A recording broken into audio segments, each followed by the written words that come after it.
I have the pleasure of introducing myself, and if anyone doesn't know who I am, I'm Richard Salmon, and I've been in R&D for far too long, but thoroughly enjoy it and get to do lots of fun things, so I stay here. Anyway, and I'm talking about ultra-high definition and 4K TV, because 4K TV is what everyone's heard of. Ultra-high definition is actually what we're interested in. A little bit of history to start off with. We started with 30-line TV. That was not high definition. This, however, was. The BBC's services launched in 1936, 405 line was high definition, certainly compared to the 30-line system.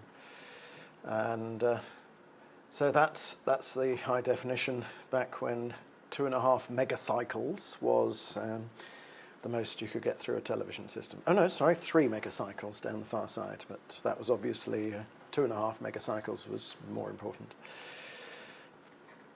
Then we went to 625 line. Then we introduced colour. That's a revolutionary idea, quite a step forward. Ooh, and then we popped out to widescreen. But back in those days, when we went to widescreen, we actually shot a lot of the test material for widescreen and digital work in high definition using this wonderful BTS camera. But back then it was 1125 line, 1250 full raster, 1125 active in Europe, and 1035 lines in Japan.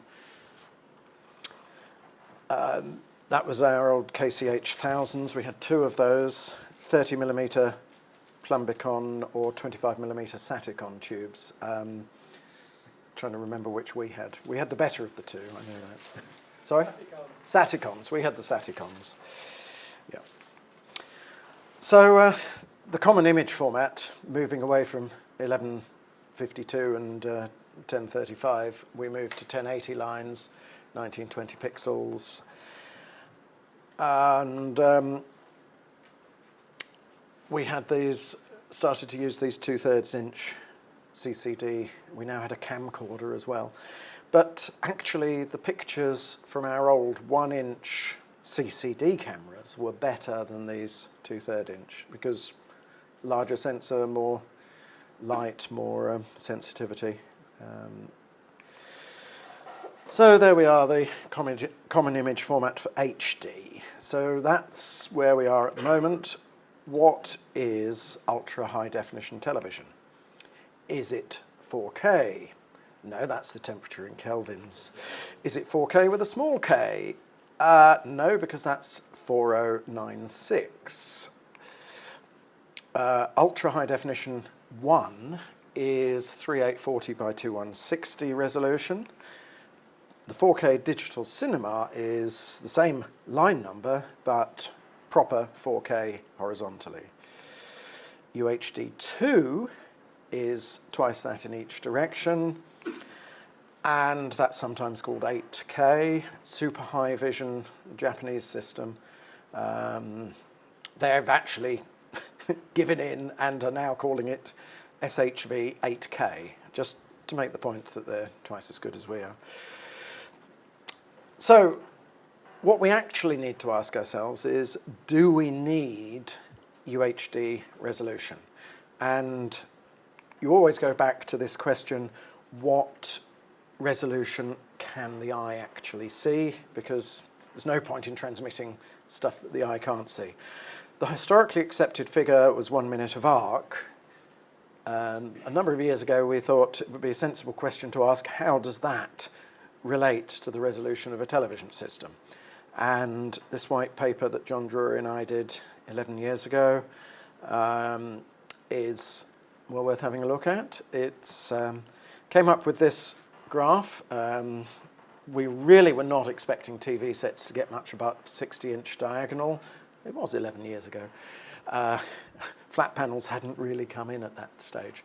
But what we showed was that actually 1080 by 1920 by 1080 was really absolutely fine, even for 60-inch. In fact, 1440 horizontally was fine up to about 56 inches. At that time, I had a boss who said, well, the important thing is that 720 line is fine up to 50 inches, and that was the message he wanted to give. So, back in 2004, we wrote, there is a general consensus of opinion in the display industry that the preferred size for large domestic TV screens is likely to settle at between 37 and 42 inches as the flat screen revolution matures. So that's an interesting statement. Andy Quested has a good joke at my expense when I say that, when he recalls this. It was 11 years ago. But we do now have some more work. Katie and Louise produced this white paper at the beginning of the year, which was a fantastic survey of 2,185 people.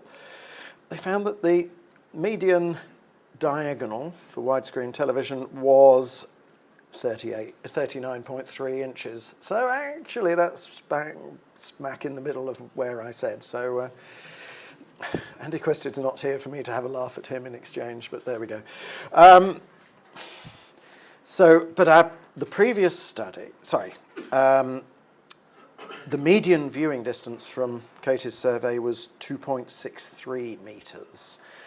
The previous study, which Nick Tanton had done many years ago, 2004 actually, not that many years ago, 102 respondents, mostly staff working at Kingswood who took a tape measure home, reported a figure of 2.7 metres. So guess what?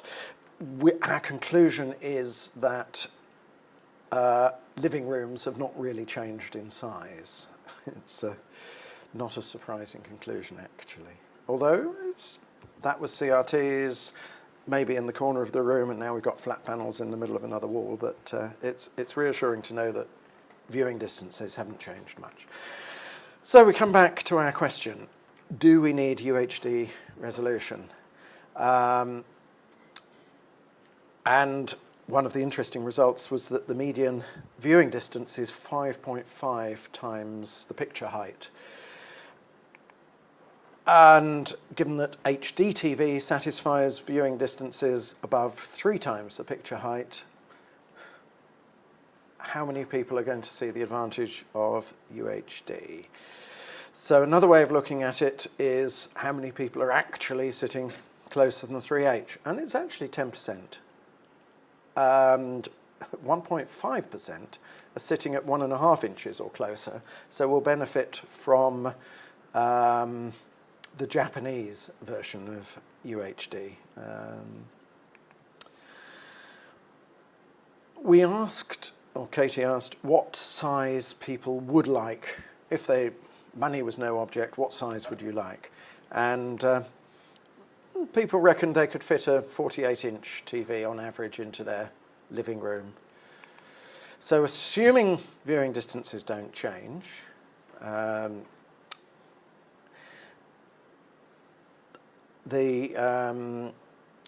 we get to probably then 22.9, so about a quarter of our audience potentially could benefit from ultra-high definition television, which is useful.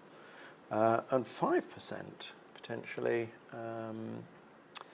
looking at the Japanese system with an advantage. So here we have the current situation. 10.2% of the population would benefit now, but only if they had a 4K TV. They're a lot more common now than they were 9 months ago. But 22.9% will benefit when they get the TV set that they really currently want. Sales of 4K TV sets, which are currently usually 50-inch diagonal or larger, are increasing rapidly, 200,000 in 2014. The prediction from GfK was it was going to be pretty much 1 million TV sets this year. So that's a very rapid growth. So here we are. We have UHD resolution, but that's not all. Within UHD1, we have phase 1 and phase 2. We narrowly missed having a phase 0. The manufacturers were saying, yeah, we need to agree this UHD standard that can only do low 25, 30 frames a second and only 8-bit depth. But we could do it now. Let's launch phase 0. And they dreamt up a logo for it, and they hadn't thought of a name for it. So I suggested, quite clearly, the name will probably not be compatible with any future broadcast system. And they didn't actually launch that logo, so maybe I had an influence. So anyway, the NHK's system is aimed really at 100 to 200 inch at a viewing distance of 1 to 2 meters. I wouldn't say this if anyone from NHK was in the room, but I'm not convinced we need it. But we are working with them. They're good partners. They're the only other research lab in the world, really, with the number of people looking at it to really push this work forward. So it's good to work with them. Viewing angle of 100 degrees, so you're looking at a pretty big screen occupying virtually all of your field of view, which is the idea of it. It's totally immersive because it's just enormous. So what have we done with NHK? We did a live London to Amsterdam demonstration back in September 2008. From London, I think Stephen was up there with the camera, weren't you? Yeah, and I was doing some of the presenting to camera. Yeah. And then at the other end, quite a few of us were out there trying to cover too many demos all at once. I think there were 4 demos that I was trying to cover, and I didn't get to see much of the exhibition as a result, but 'twas ever thus. Then, September 2010, we did some live tests from London to Tokyo. These were proving tests for the Olympic Games. Delivery of super high vision halfway around the world over IP, quite a challenge. We did 2 official tests. On the first day, we did a Radio 6 music session with the Charlatans in our old studio in Television Centre. And on the second day, Taekwondo was one of the big British medal hopes until the Taekwondo Association imploded. There were 2 rival groups who... Anyway, never mind. We did a Taekwondo demonstration, and that went down well with the Japanese as well. Yeah, the camera is pretty big. That was the camera that they had back then. There's the Charlatans. And we could view it on a 103-inch 4K display in Television Centre. There's the Taekwondo. So that was all looking forward to what we did at the Olympics in 2012, of course. Pretty big set of demos. NHK put an awful lot of effort into it. There were 30 to 60 of their staff over here at the peak for a month, some of them for nearly 2 months. It was really rather big from their point of view. And we did live and pre-prepared demos played out from London, or live, of course, from London, sent over the internet and presented on large screens in Glasgow, Bradford, London, New York, and 3 locations in Japan. And there we are, there's the monster camera. And that's, I think that must be Bradford, yes. That was our studio and television centre, which was the nerve centre of the entire thing, manned pretty much 24 hours a day, capturing, editing. There was a fantastic, mad New Zealand sports editor who was doing a lot of the editorial stuff. It was a fantastic international team.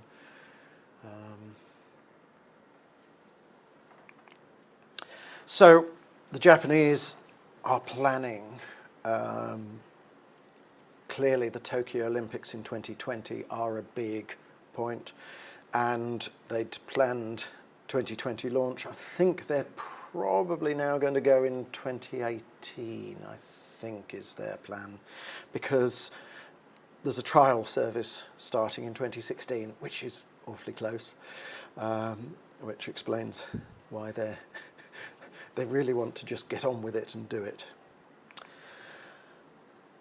So a bit about cameras. Where are we? Well, if we go back to the first experimental high-definition cameras, by which I mean the 1,000-line class, not the 405-line, we used large format sensors, 1 inch, 1¼ inch at that time. We now find ourselves in exactly the same situation with UHD. The cameras that are really being used are large format cameras. They have a shallow depth of field. Because of that, they're intended for digital cinema rather than for television use, really. They're not really suitable for sports coverage because we need a greater depth of field, and we also really need higher frame rates. Interesting camera that Panasonic showed at NEB over a year ago now, a 3-sensor, 2/3 inch Varicam that shoots up to 120 frames a second. And other more useful cameras are now becoming available. But if you have a 2/3 inch sensor, you're starting to get limiting of the resolution due to the optics. So how much 4K do you get on a 2/3 inch sensor? Good question. Anyway, a bit more about the standards. We'd spent a lot of time doing standards. The key standard is ITUR BT 2020, so that has the resolution in it. Wider colour gamut, which I'll come on to later. Constant luminance is an option. Greater bit depth, quite important. Higher frame rates, certainly for sport, quite important. Improved audio, plenty of our colleagues working on that. And the bit that's not in Rec 2020 is higher extended dynamic range, which I'll also come on to later. So, colour space, colour gamut. This is the preferred U-V- diagram, CIE 1976 diagram.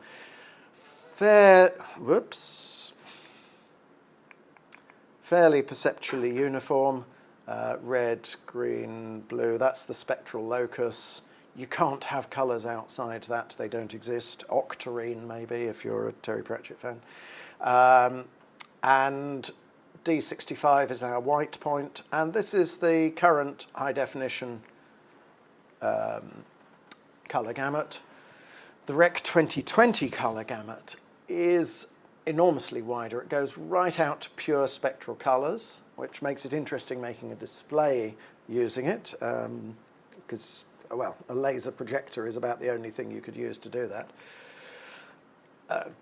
The one in between is the Digital Cinema Initiative's P3, which is based upon what you can do with a xenon light source. And Mike Pointer's gamut of real surface colours, a very useful set of measurements of colours that actually exist in nature. So it doesn't include neons and such like, but it does show that actually, yes, 2020, if you're going to include Kodak yellow, which is why the P3 is very good in yellows, if you're going to include Ferrari red, and a lot of grass and things like that, then yeah, the 2020 gamut does make sense. So we have the Rec 709 colour gamut from HD and the 2020 colour gamut from UHD. Not everyone is convinced that we should or even can change from 709. The SMPTE, although it's not in ITU 2020, SMPTE still retains the 709 gamut as an option for the lower resolution, lower standard frame rates for UHD. There's also a proposal that we should move to XYZ for like digital cinema do to carry their signals, and XYZ basically means that you not only cover all the visible spectrum, you've also got a lot of code values that are never used because they represent octarine and those other colours that you can't actually, that just don't exist. That's fine for digital cinema, but it's not so good if you're looking for an efficient coding system. But there's some work going on that. I think some of the coding team are looking into that as well at the moment, aren't they? Anyway, here we are. Constant luminance. Now, this is something that people in this department have been quite keen on going back many years. We tried to get it into HD TV, but it was too hard at that time. Every TV set would have needed a lookup table. Well, guess what? They all now have a lookup table. So we could have done it, but here we are. So what is constant luminance? Conventional TV, because of its heritage as a system that was compatible with black and white TV, really takes the red, green and blue components and applies a gamma pre-correction to those components. And the luma signal and the chroma signals, the colour difference signals, are matrixed from those gamma-corrected RGB signals, and then we bandwidth limit or subsample the chroma. So that's what we do in a conventional TV, which results in a proportion of what the eye perceives as luminance travelling through the chroma channel with a resulting loss of resolution and coding artifacts, because we really clobber the chroma channel in the coding as well. And some of the high-frequency chrominance information, which the eye cannot see, consumes data capacity in the luma channel. So what constant luminance attempts to do is to do what the eye actually does, rather than what a black and white television system, which has evolved into a coloured system, does. And that is to form true luminance signals on the linear RGB before the gamma pre-correction. It's available as an option in Rec 2020. I don't know of anyone who's talking about using it, except Philips.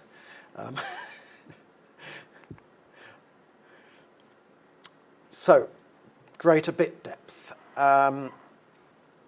HDTV is already produced at 10 bits per sample, transmitted generally at 8 bits per sample per component. The feeling with UHD is that it should be produced at 12 bits per component and transmitted at 10 bits. This actually gives us improved compression performance. If you compress at 10 bits, you get better pictures more efficiently. I think I'm right in saying that, aren't I? Yeah, just about. Yeah, I mean, certainly there's no great penalty in going to 10 bits, and probably a benefit, certainly a benefit in terms of the picture quality. Now, this is the bit depth in the gamma-corrected or non-linear world, not in linear light. People get very confused as to how we do 8 bits when we want a dynamic range of 16 stops, which surely needs 16 bits. Well, yes, that's the advantage of gamma correction. It makes linear light into something that's perceptually fairly uniform. So, having dealt with bit depth, we'll come back onto that again when we get to higher dynamic range, but before that, higher frame rate. Now, even at HD resolutions, motion blur, due to camera integration, does reduce the resolution of the image. And is Matt here? He wishes I'd stop using this, but it is one of the best test sequences we've got. At higher frame rate, everything's sharp, including the background. At lower frame rate, the background's blurred, but also the spokes are blurred, the details elsewhere are blurred. And if there were if the camera was stopped panning, then matte goes blurred as well. But so think about when the camera pans. During a football match, you're following the ball, everything goes blurred. The players running the other way towards the ball are blurred as well. And as you increase the resolution, so for the same rate of panning, because generally speaking, football players don't slow down just because they're in ultra high definition. So you either have to slow down the rate of the pan to keep the blurring under control or do something about it. So the key problem is that the dynamic resolution of HD is actually really no better than at SD. And an interesting side effect, and this was spotted by guys at Sky when they started doing experimental football coverage, you get a feeling of nausea when during the pan it's soft, and then when the pan stops it goes sharp, and then it goes very sharp because you've got aperture correction in the camera. And they solved it by shortening the shutter to sharpen up the motion, reducing the aperture correction, because of course what was evident then in high definition, you don't need as much artificial sharpness in the picture because it's got natural sharpness. You can back off on that artificial sharpness control and put it back to what it was intended for as aperture correction. So this was my contention back in 2007 when we started looking at this. The higher the static resolution, so the higher the dynamic resolution must be for comfortable and lifelike images. Now, of course, we have upconverting displays. We have TVs claiming 100, 120, 200, even 600 frame rates. If they're doing 600, they're not actually doing an upconversion to 600. That's a nice. They like a high number, and if there's anything they can do to make it 600, some of the 200 hertz isn't 200. It's 100 hertz with black field insertion, and usually if you have something that goes sort of picture black, you'd think hertz that would be 100 hertz, not 200, but they call it 200. So yes, the television manufacturers have never been too worried about scientific terms like hertz. So we do tend to try to use frames per second rather than hertz quite often in our work these days. So you take the 50 frames per second and interpolate it up to a higher frame rate, creating intermediate pictures using motion prediction. If you want to go above 100, you can then insert black fields and the eye doesn't notice the flicker, it just sharpens up the motion. John Drury did a fantastic, his retirement lecture inspired many of us, explaining how all of this worked. A lot of this is done in the display to get over the problems with sample and hold displays. It's not high frame rate TV. It can't reduce the motion blur captured in the camera. It can't predict complex motion. Some of the stuff we were looking at for IBC, it didn't end up being demoed at IBC because the guys doing it over in France reckoned the pictures looked too bad. Well, hang on, this is partly what we were trying to show. A javelin that, when it was interpolated, just disappeared completely at some time. It's hard to do motion interpolation, as anyone who's worked on standards conversion will know. And so really to make motion rendition more lifelike, we need higher frame rates in the camera for distribution and in the display. So, and this was pretty much what I said in 2007 when I persuaded people that we should investigate this. If standard definition is acceptable at 50 frames a second, which is a big if, then full HD TV needs to be 100 or maybe 150, because if you consider you're panning across a scene, at standard definition, your pan blurs out 2 pixels. at high definition, you've got 3 times the horizontal resolution, 720 up to 1920. So you're now blurring out 6 pixels.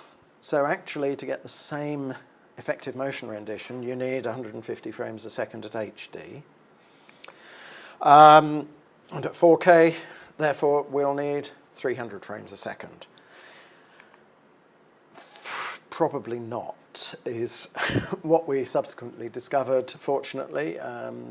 300 is quite a challenge, because we need to think of the whole system, how higher frame rates could be accommodated. I went over and talked to the Japanese about this, and the word compromise went down very well. And I'll explain why. It's more complicated than just the motion captured in the camera. Flicker in the display, length of the shutter opening. You can sharpen up images by shortening the shutter opening. The ability of the human visual system to fuse motion, to track motion, issues of lighting, and noise performance in the cameras as well. So flicker. Well, we'd done some experimental work and showed a very nice HD system working at 80 hertz many years ago, before my time even. And NHK did some tests, and they also showed that you need a frame rate above 80 frames a second to prevent flicker on large screens at normal TV brightnesses. Now, an LCD screen is always on, so flicker isn't a problem. Over there, we've got an OLED screen, which is only on for short pulses. So again, like the CRT, we get back potentially to the flicker issue. But okay, so we need more than 80 frames a second. Shutter opening, pretty much in line with the 300 frames per second that I'd initially thought.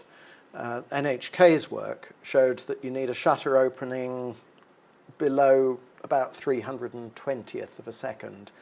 And I don't quite understand how, but they reckon this is independent of the resolution of the TV system.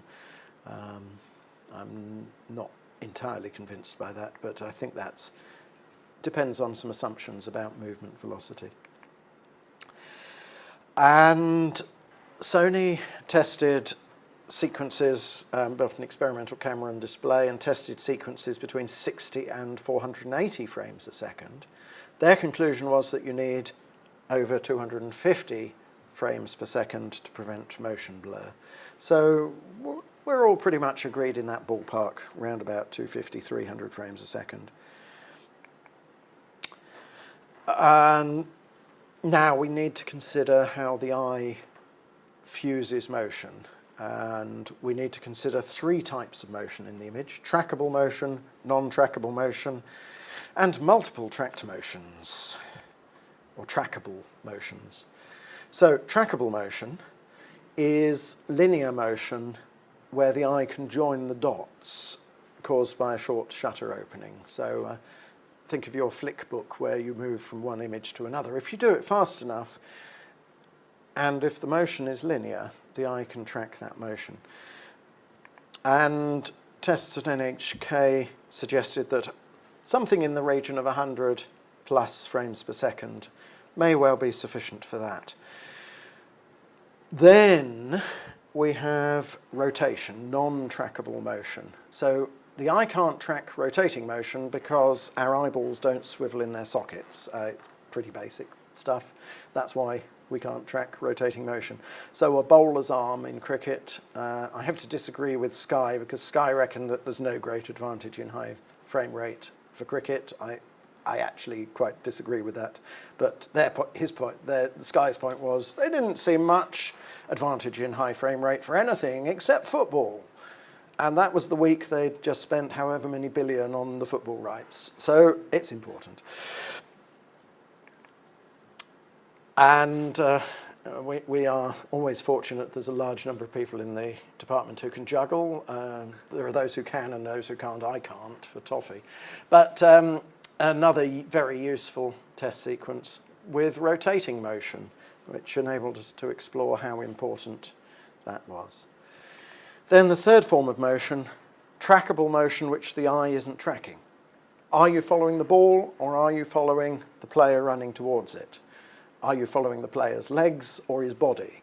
The camera has no way of knowing what your eye is tracking, and if there's more than two viewers, you're probably looking at different parts of the picture as well. So that's why just simply having the camera following the action doesn't entirely work.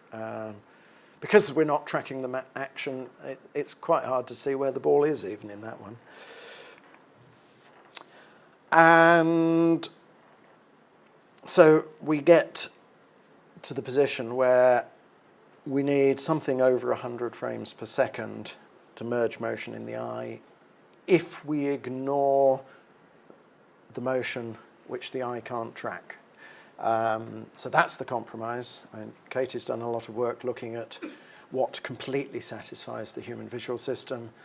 When I went over to NHK and said, we'd really like 300 frames per second, they said, yes, but it has been decided that ultra-high definition has this pixel rate. We could go from 60 to 120 frames per second by going from 444 to 420, and we think that might be a good compromise. And yeah, it is. It's the compromise we can do now. There's some way to go in the future. Hence, the current standards for 100 and 120 frames per second for ultra-high definition. But going back to what Sony did, now Sony said they needed above 250 frames per second in their tests to prevent jerkiness of the motion. And their proposal at that time was for 240 frames per second, because they weren't thinking about Europe, but compatibility with 24 and 60 frames a second. One of the questions we asked was how important is trackable motion and untrackable motion, and Katie's work's going on, but at one time we thought maybe 1400 frames per second would be completely required. I'm not sure. Actually, yes, this is a slightly old slide because we thought at that time 700 frames per second. I don't know whether you've got an update on that. Well, it came down to about 600. 600. I do like 600 because now we've got 100 and 120. 600 is a common multiple. So, yeah, in 20 years' time, I have this feeling we might be looking at a 600 frames per second television system. Maybe not over the whole image. There's all sorts of possibilities there. But at the end of it, it comes down to what is actually feasible, which is where we are at the moment. Lighting issues. So the question was, could we cope? Because NHK had said, right, we're going to use 120, and we'd said, well, that sounds good. Maybe we could use 120 in Europe as well. Can we? So we looked at tungsten, fluorescent, HMIs, LEDs. And Alistair did a lot of work on this, and we concluded that 100 frames per second is rather good because most of the lights flicker at 100. Even the high frequency ones or the DC ones, there was a 100 hertz ripple on the main supplies. Very difficult to get away from that. If you went to 150 hertz, which we also looked at, then that caused problems with the lighting. So we got into the 2014 version of ITU Rec 2020. There was an intention to use 100 frames per second in Europe. I need to update that slide as well because actually the position now is that we've got 100 hertz in as one of the main parts of the table in ITU 2020. So that's a done deal. We're doing high frame rate at 100 hertz in Europe now. Noise performance. The problem is, as you shorten the shutter opening, you have less light coming into the camera falling on the sensor, so you get more video noise. Now the question is, how does the human visual system respond to noise as you increase the frame rate? Is the relationship linear? Is there a penalty? Someone at one of my talks thought maybe there might even be an advantage in noise performance. I somewhat doubt that, but it's something that we still have to do some more work on. So the factors about noise at higher frame rates. As you move to a higher frame rate, yes, noise becomes less visible. If you just measured it in PSNR, it becomes less visible, so PSNR is not a good measure when you go from one frame rate to another. Ultimately, of course, you can use a 1-bit system, so a DLP projector or a plasma display, 1-bit audio, because you're super sampling the frame rate and the eye integrates, as long as you take a bit of care about how you do it. But we still, I wrote this some time ago, and in fact I was proposing we should do these tests many years ago, and we still haven't got round to doing it because actually there's nothing we can do about it. So it's not a high priority, but sometime we really need to do some tests on the noise characteristic with increasing frame rate, just to see what it is. But given that we don't have any choice, that's where we are. Audio. Now, one of the features of a new video system should always be improved audio. NHK, bigger is better, and we have a 22.2 channel surround sound system, which gives you a very nice array of microphones, and you can do it in a cinema, but I'm not sure how many people are going to have 24 loudspeakers in their home. I somewhat doubt it. I've still just got stereo.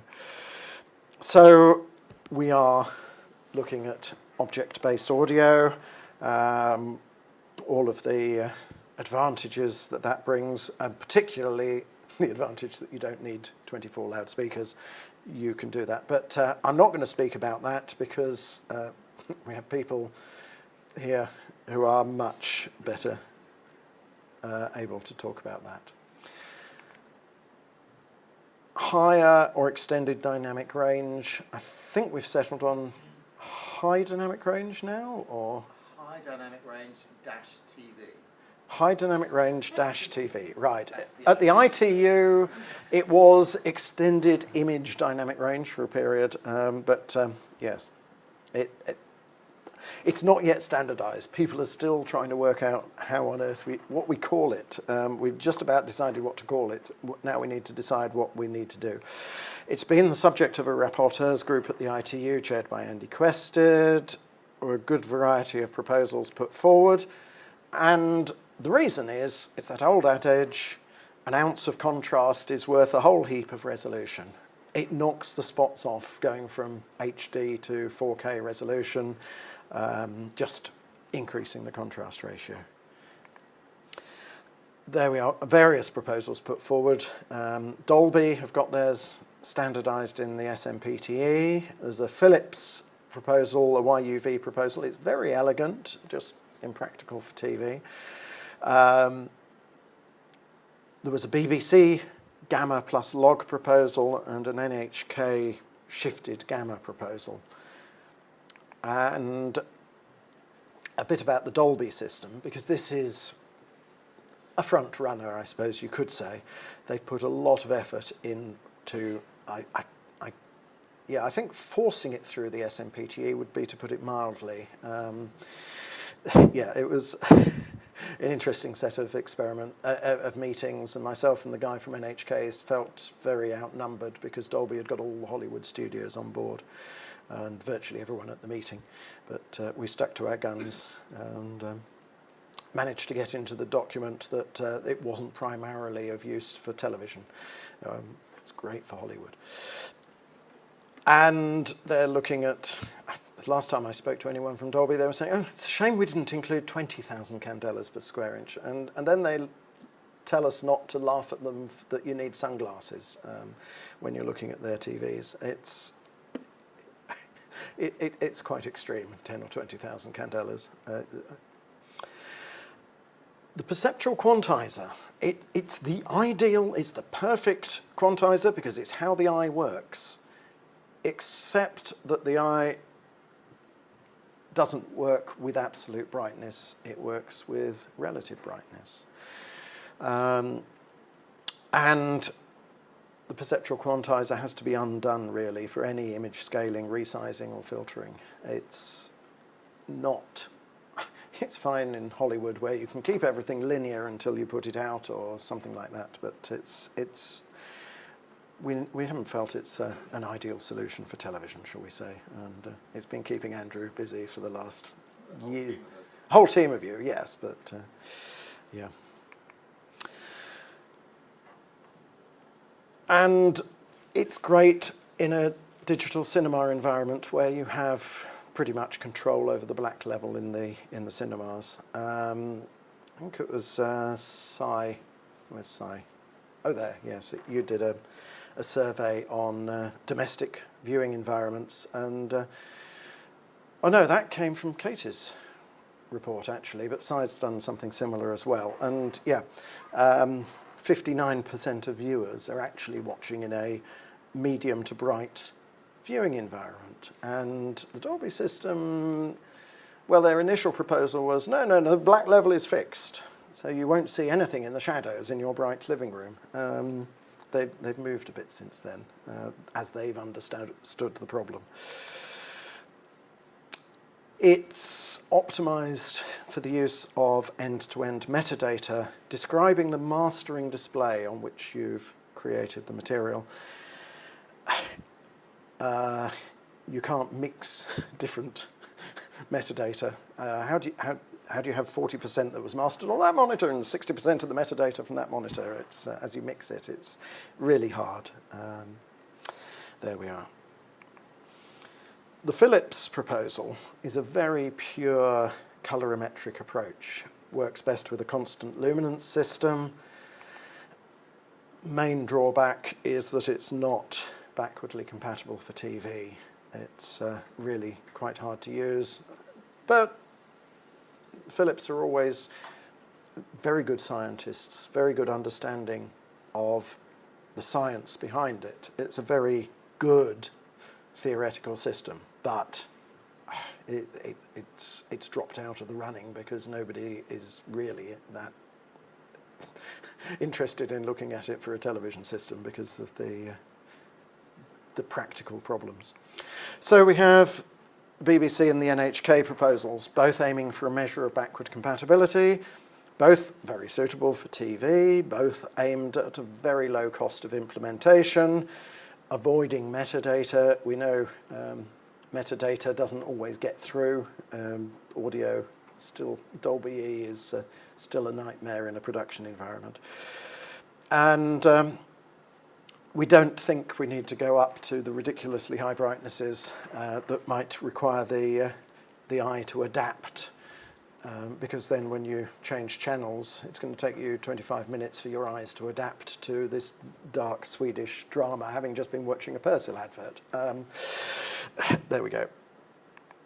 We now have, thanks to a lot of work here, and the guys at NHK as well, we have a BBC NHK compromise solution called hybrid log gamma, HLG. And it's been standardized as far as the camera side goes in ARIB, essential parameter values for the extended image dynamic range television system 2015, which is very useful because it enabled us to go to international meetings and say, yep, there is a standard. So we have ultra high definition.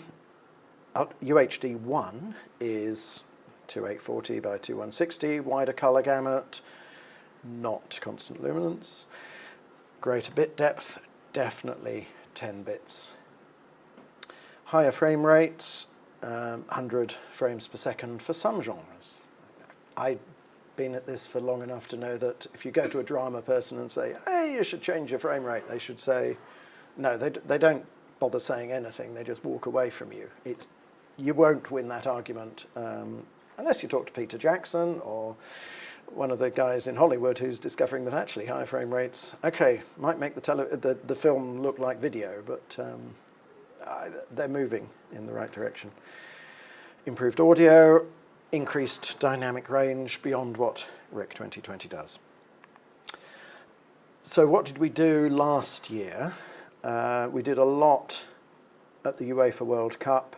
We had 60 frames per second UHD live from the World Cup, delivered over DVB-T2 from 3 main transmitters. We also distributed it live over IP using, this is the Commonwealth Games now, I've moved on to, where we took that a stage further, did our IP production, the practical way of doing UHD production, otherwise you have to have far too many cables. Again, delivered by T2 from 3 main transmitters and delivered over the internet using MPEG-Dash. We also, up at the Commonwealth Games, Manish and I put on a near-live presentation of high frame rate, 4K camera, only an HD presentation because that was all the projector we could get, but it was a 100 frame per second projector.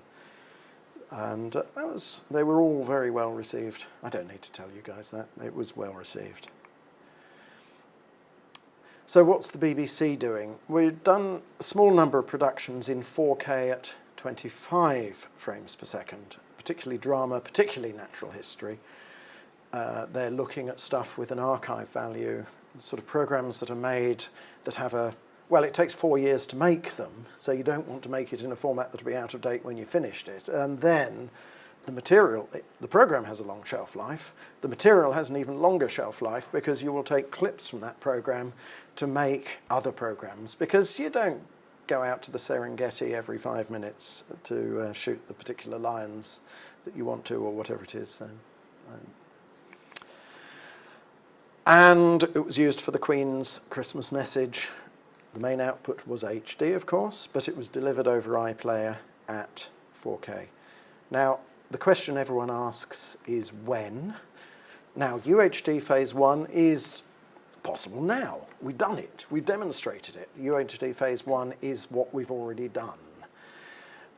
But there are no EBU members with any intention of broadcasting UHD Phase 1. It's not a big enough step forward. When we do UHD, will it be a channel? Is the channel concept of a channel still alive?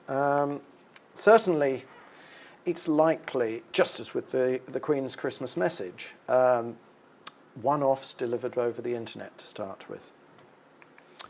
So, thank you. I've managed to condense a 2-hour presentation into 1 hour because I had an audience who would understand it. So I think we have a little bit of time for some questions, and then we do have some demonstrations. We've got high frame rate, high dynamic range, and HD against 4K. So I guess we could spend a bit of time if anyone has any questions. I'm afraid we don't have the ability to get any questions from Salford because of some problem with the room booking there, but they're able to hear what we're doing. But anyone here? No? Shall we go? Yes.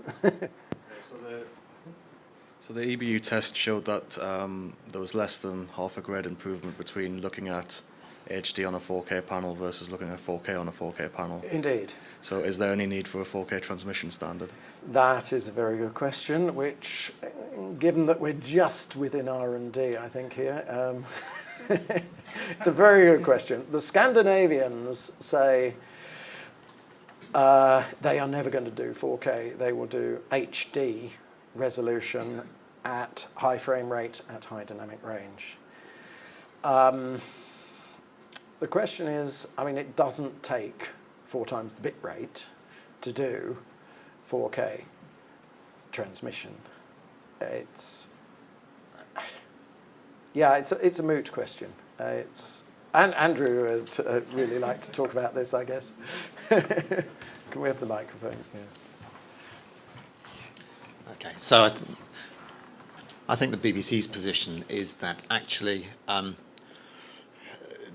certainly the international market is moving towards UHD. We will start to make programs for UHD for their archive value and for international sales. And if we're producing them in UHD, then actually we ought to aim to distribute that content in the highest possible quality. But if we are going to ask our audiences, and also if we're going to make an investment in that new technology, then actually it needs to encompass more than just more pixels, and crucially it needs to include the factors you've mentioned, so higher dynamic range, wider colour gamut, more immersive audio, and also higher frame rates for particular program genres. So we need all of those components to actually come together as a package to make something that is worth the technical investment both on our part and for that of our audiences. The nice thing about MPEG-Dash is that it depends what bandwidth you've got on your connection. If you've got 30 megabit per second to your home, you can have 4K with high frame rate, high dynamic range and such like. As it drops down, then it drops down the resolution. You'll still get the high dynamic range coming through. So actually, yeah, we need high dynamic range at QSIF probably. That's the thing about MPEG-Dash. It's scalable. So you do get all the benefits no matter what the resolution actually.